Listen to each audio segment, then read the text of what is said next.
चलिए जानते हैं आज की देश और दुनिया की सिलेक्टेड काम की और महत्वपूर्ण 50 बड़ी खबरों को सिर्फ 10 मिनट में। पर अभी तक आपने इस वीडियो को लाइक नहीं किया तो लाइक कर दीजिए। तो चलिए वीडियो स्टार्ट करते हैं। सहारनपुर में बोले पीएम मोदी, यूपी की जनता ने ठाना जो बहन बेटियों को सुरक्षित रखेंगे उसे ही देंगे वोट।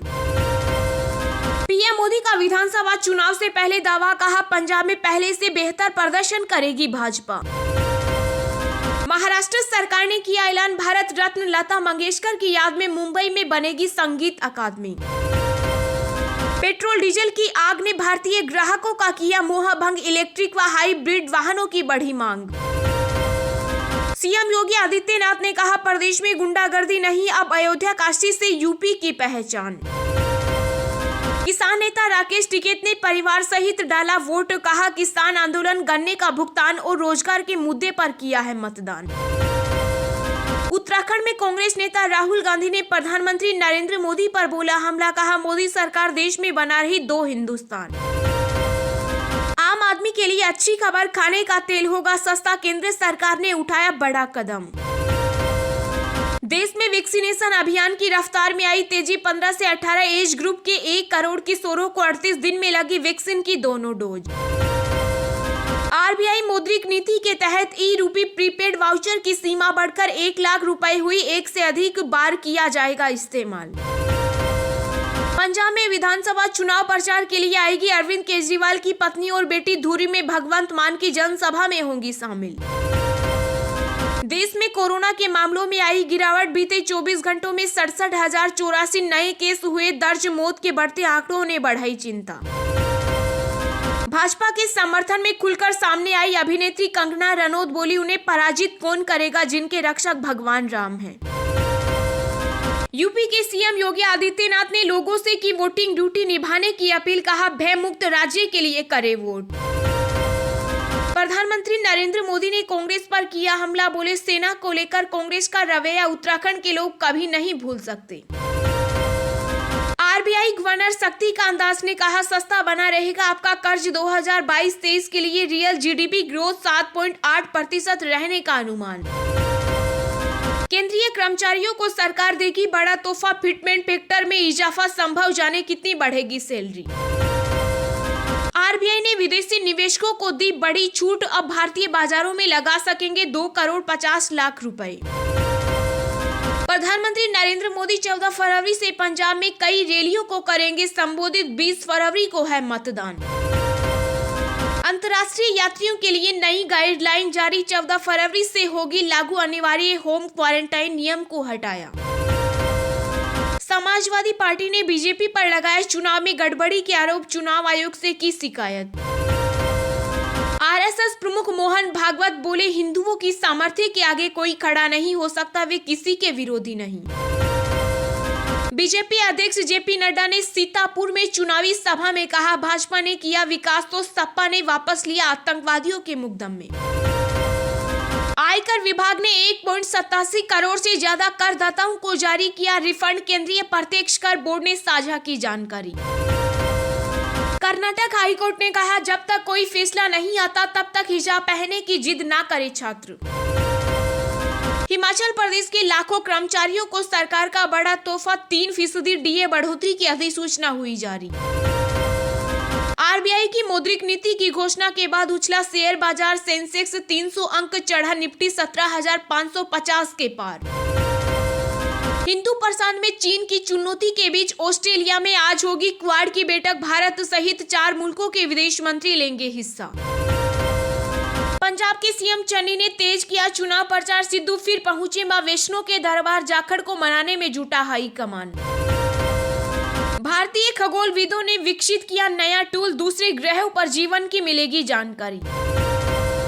कांग्रेस नेता कपिल सिब्बल ने की कर्नाटक हाईकोर्ट से केस ट्रांसफर करने की मांग, सुप्रीम कोर्ट ने दखल देने से किया इनकार। यूपी में पहले चरण के मतदान में सपा का बड़ा आरोप, कहा कैराना में वोटर्स को डरा धमकाकर भगाया गया।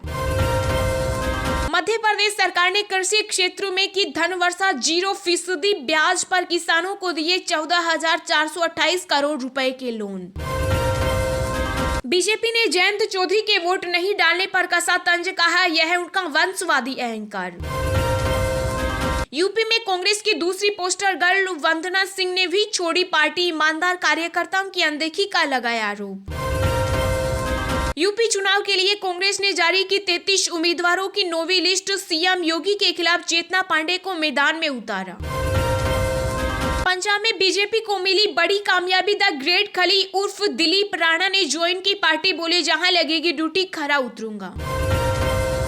हिजाब विवाद पर आदित्य ठाकरे का बयान, कहा ड्रेस कोड है तो स्कूल कॉलेज में वही पहनना चाहिए। पंजाब के सीएम चन्नी ने आम आदमी पार्टी पर किया पलटवार, कहा माफी मांगने वाले मुझ पर लगा रहे हैं झूठे आरोप। लखीमपुर खीरी हिंसा मामले के मुख्य आरोपी आशीष मिश्रा को मिली बेल, हाई कोर्ट की लखनऊ बेंच ने दी जमानत। हिजाब विवाद पर बोले एमपी के गृह मंत्री, कहा मध्य प्रदेश में हिजाब पर प्रतिबंध लगाने की कोई योजना नहीं। मेघालय सरकार ने कोरोना प्रतिबंधों में दी छूट, अब नहीं पड़ेगी आरटीपीसीआर जांच की जरूरत, 14 फरवरी से खुलेंगे स्कूल। सुप्रीम कोर्ट ने विजय माल्या के खिलाफ अवमानना मामले में सुनवाई को 24 फरवरी तक किया स्थगित, अदालत में पेश होने के लिए दिया 2 हफ्ते का समय। चलिए अब जानते हैं जो आम आदमी के काम की और फायदेमंद खबरें हैं उनको विस्तार से। पर इससे पहले अभी तक आपने इस वीडियो को लाइक नहीं किया तो लाइक कर दीजिए।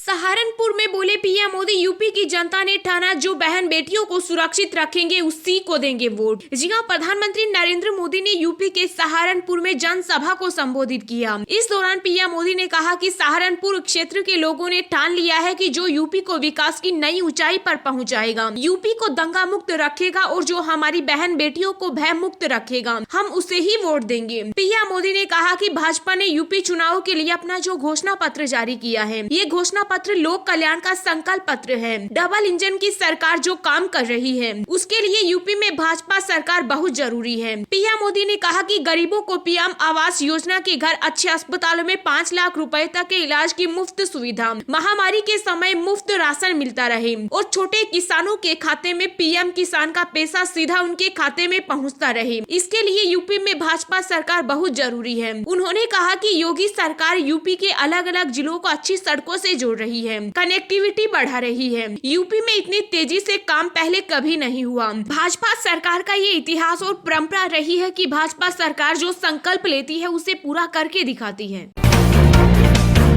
उत्तराखंड में कांग्रेस नेता राहुल गांधी ने प्रधानमंत्री नरेंद्र मोदी पर बोला हमला, कहा मोदी सरकार देश में बना रही 2 हिंदुस्तान। जी हां, कांग्रेस के पूर्व अध्यक्ष राहुल गांधी ने उत्तराखंड के हरिद्वार में जनसभा को संबोधित किया। इस दौरान राहुल ने पीएम मोदी पर हमला बोला। उन्होंने कहा कि मोदी सरकार देश में 2 हिंदुस्तान बना रही है, एक अरबपतियों का और दूसरा बेरोजगारों का। गरीबों के लिए देश में जगह नहीं है। चीन ने भारत की जमीन दबाई लेकिन नरेंद्र मोदी उस पर नहीं बोले। राहुल गांधी ने कहा कि मोदी सरकार ने नोटबंदी और जीएसटी लागू कर काम धंधे ठप कर दिए, जिससे युवा बेरोजगार हो गए। कोरोना आया तो मोदी बोले थाली बजाओ, मोबाइल की लाइट जलाओ, ये मोदी की सच्चाई है। राहुल गांधी ने कहा कि हमारी यूपीए की सरकार ने करोड़ों लोगों को गरीबी से निकाला है, लेकिन मोदी सरकार ने फिर इन्हें गरीबी में धकेल दिया। उन्होंने कहा कि उत्तराखंड में कांग्रेस की सत्ता आने पर 4 लाख लोगों को रोजगार देंगे और 500 रुपए से कम में एलपीजी सिलेंडर दिया जाएगा। राज्य के 5 लाख गरीब परिवारों को हमारी न्याय योजना के तहत गरीबी को खत्म करने के लिए प्रति वर्ष 40,000 रुपए दिए जाएंगे। उन्होंने कहा कि जनता को गरीबी, महिलाओं पर हो रहे अत्याचार, बेरोजगारी और महंगाई के मुद्दों पर वोट देना चाहिए।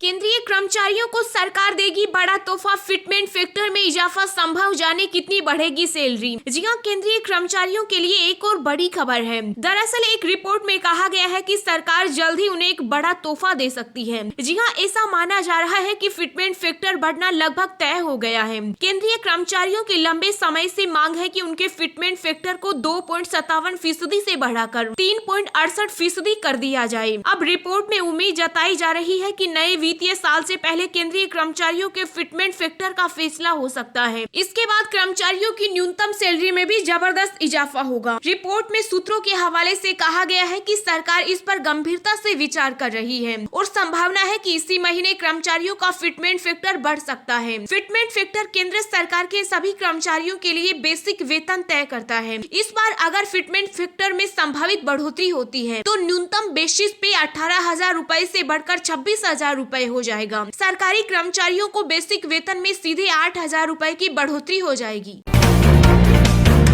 आरबीआई गवर्नर शक्तिकांत दास ने कहा, सस्ता बना रहेगा आपका कर्ज। 2022-23 के लिए रियल जीडीपी ग्रोथ 7.8% रहने का अनुमान। जी हां, रिजर्व बैंक ऑफ इंडिया के गवर्नर शक्तिकांत दास की अगुवाई वाली मौद्रिक नीति समिति ने अर्थव्यवस्था को लेकर अपना नरम रुख बरकरार रखा। एमपीसी मीटिंग में रेपो रेट और रिवर्स रेपो रेट में लगातार 10वीं बार कोई बदलाव नहीं किया गया। रिजर्व बैंक के फैसले के बाद ब्याज दरें अभी नीचे बनी रहेगी, क्योंकि रेपो रेट को 4% पर फिर स्थिर रखने का फैसला किया गया। इसी तरह रिवर्स रेपो रेट भी 3.35% पर बनी रहेगी। रिजर्व बैंक ने चालू वित्त वर्ष में 9.2% के विकास दर अनुमान को बनाए रखा, जबकि अगले वित्त वर्ष यानी 2022-23 के लिए 7.8% विकास दर अनुमान का दावा किया है। आरबीआई गवर्नर शक्तिकांत दास ने कहा कि भारतीय अर्थव्यवस्था न सिर्फ तेज सुधार की राह पर है, बल्कि इसमें स्थिरता भी आ रही है। इसकी विकास दर को बरकरार रखने के लिए अभी मौद्रिक नीतियों को नरम ही रखा जाएगा। ऐसे ही रोज दिन भर की ताजा खबरें पाने के लिए चैनल को अभी सब्सक्राइब करें।